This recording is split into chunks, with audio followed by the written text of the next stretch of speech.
I have owned my Tesla Model Y for the last 11 months, and in those 11 months, I have put over 25,000 miles on my Tesla Model Y.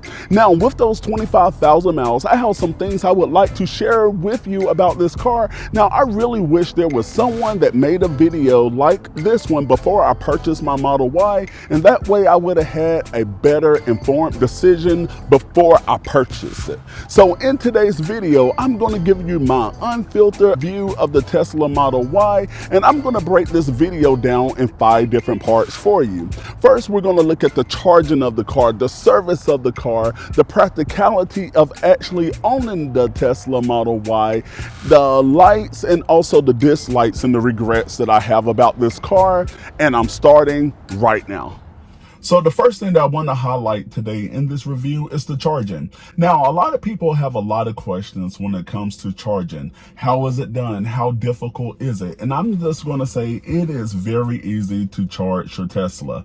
Simply, whenever I get home in the afternoon or in the evening, I plug it in my garage. I had a NEMA 1450 installed, so it's putting in roughly about 9 kilowatt hours into the battery every night.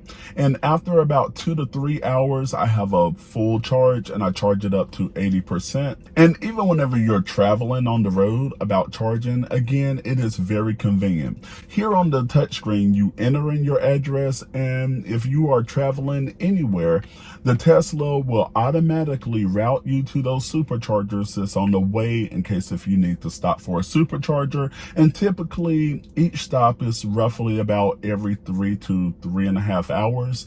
And it takes me about 15 to 20 minutes to charge. And as you can see here, according to my charging stats here on your screen, in the last 25,000 miles, in the last 11 months that I have owned this car, I have only spent $469 in charging costs, and that's from charging at home, other chargers, and also from the supercharger network. And the car is estimating that I saved $3,371 in gas costs alone in the last 11 months or 25,000 miles just by charging with the car.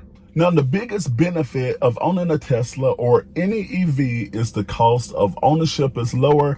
Yes, we already know that the sticker price is higher whenever you purchase these cars brand new. However, you don't have to look at any more about putting gas in your car. I already told you that I saved over $3,000 in gas costs alone. I had no oil changes in the last 25,000 miles, no transmission fluid changes, no type of other fluid changes, and also the engine maintenance is like non-existent in this car. And also the Tesla has regenerative braking, so I don't even think I have to put brakes on this car. Now, my cost of service in the last 25,000 miles, I paid $1,308 because a dumb rock hit my windshield.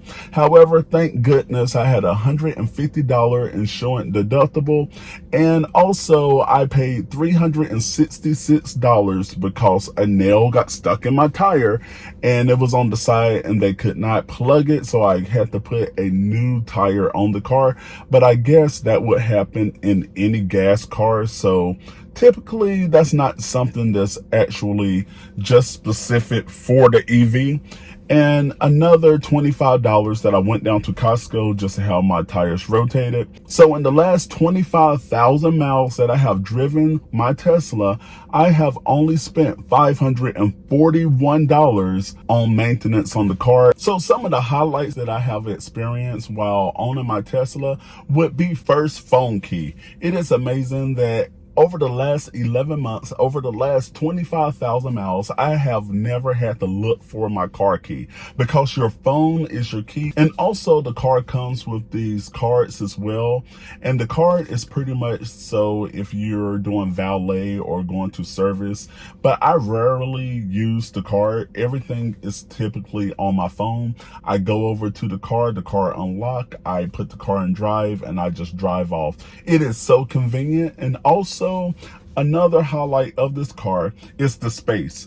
In the last 25,000 miles, I have taken some road trips with the family, and we had all the space that we needed. The kids, they had a lot of space in the back to kick out their legs. Keisha was comfortable, I was comfortable, and it's just really a great ride. Autopilot is another highlight. In the last 25,000 miles, I never have driven and been so comfortable. Maybe that's why I put so many miles on this car within 11 months. And another highlight about this car is the infotainment. You can listen to podcasts, radio stations from around the nation.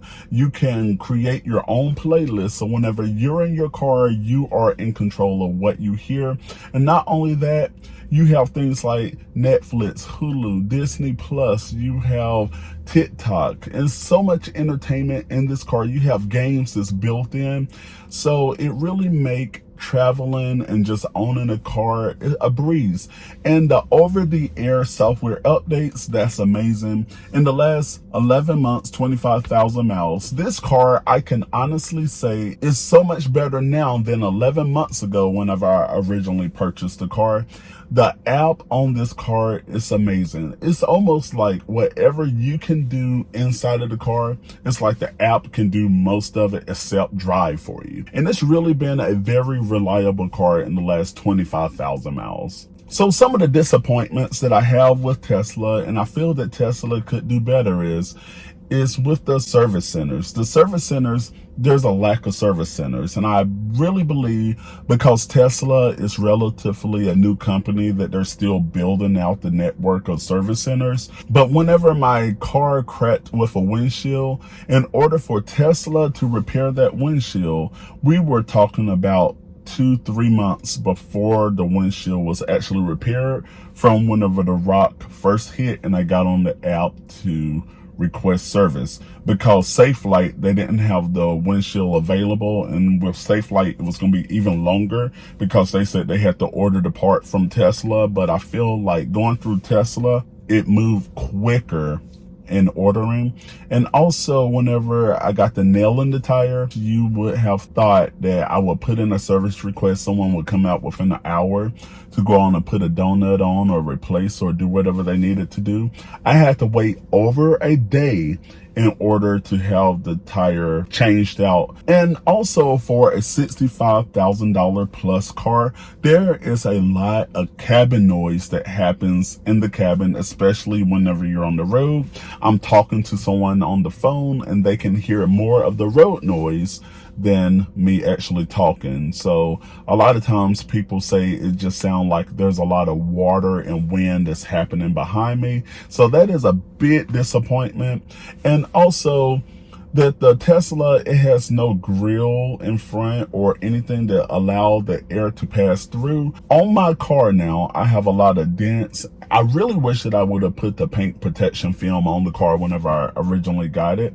But there are a lot of dents and chips that's on the front of the car. All right, so that was my review on the Tesla Model Y. So overall, I feel that this is a great car and I do not have any buyer's remorse. And check out the video right here on your screen where I go through 58 other reasons why I love the Tesla Model Y, and check out the other video down there, all things related to your Tesla and your finances, and I will see you in the next video.